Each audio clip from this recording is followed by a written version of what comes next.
আমাদের কুমির ফেরত দিতে হবে এট এনি কস্ট।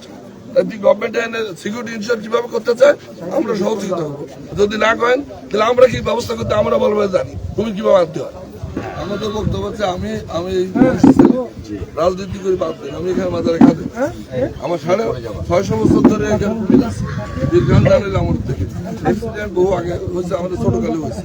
সুন্দরবনে গভর্নমেন্ট পারমিশন দেওয়ার পরেও সেখানে অ্যাক্সিডেন্ট হয়, সেখান থেকে বাচ্চার ধরে নিয়ে যাওয়া হয় না।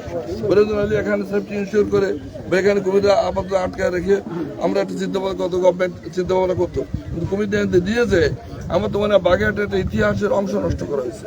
550 বছর ধরে পৃথিবীর কোথাও নাই যে কুমির ডাকলে তো পানির ভিতর দেশে খাবার খায়। তা অ্যাক্সিডেন্ট হয়েছে আওয়ামী লীগের আমলে 15 বছর আগে একটা ছেলের প্রসঙ্গতে নাম ছিল পৌঁছায় বাড়ি তার দৈনিক হয়েছে। তা তখন তো আওয়ামী লীগের আমাকে গভর্নমেন্ট দেয় নাই। আমি বলছি আমি বলবো না তা না, আমি তো বলতে পারবো না।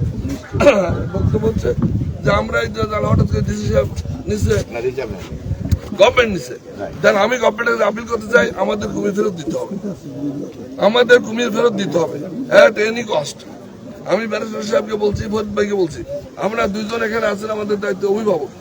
ছোটকালের থেকে রাজনীতির বাইরেও আর অনেক কিছু জানি, আমি খাতে হিসাব কথা বলতেছি, বেয়াদবিকে নেবেন না, আমার কুমির দিতে হবে।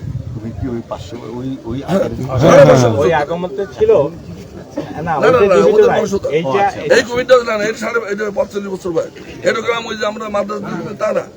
আচ্ছা, যদি মাদ্রাস থেকে নাও আনিয়েও থাকেন সমস্যা নাই, ওইটা ওই কুমিরের মধ্যে তো বিষয়, কিন্তু কুমির এখানে 550 বছর ধরে যেখানে দুটো করে ছিল, এখন সর্বশেষ একটা ছিল, যার ফলে বংশবৃদ্ধি ওই পাড়ে আমরা ছোটবেলায় দেখেছি, তারিক ভাই ওই ছোটবেলায় দেখছি ওই পাড়ে ডিম পাড়তো, এখন বাচ্চা হতো। এখন যেহেতু কুমির একটা আছে, লেডি কুমির এটা ছিল, তাই না? তো যার ফলে আর এটা বাচ্চা হচ্ছে না পুরুষ কুমির না থাকার কারণে, তো এই কারণে আর বংশবৃদ্ধি হচ্ছে না, কিন্তু একটাই ছিল। এবং আমরা ডিম বাচ্চা দেখছি না, এখানে যে কুমির 6টা কুমির আমরা আনছিলাম কেন, জাপানের থেকে কুমির এক্সপার্ট আসছিল।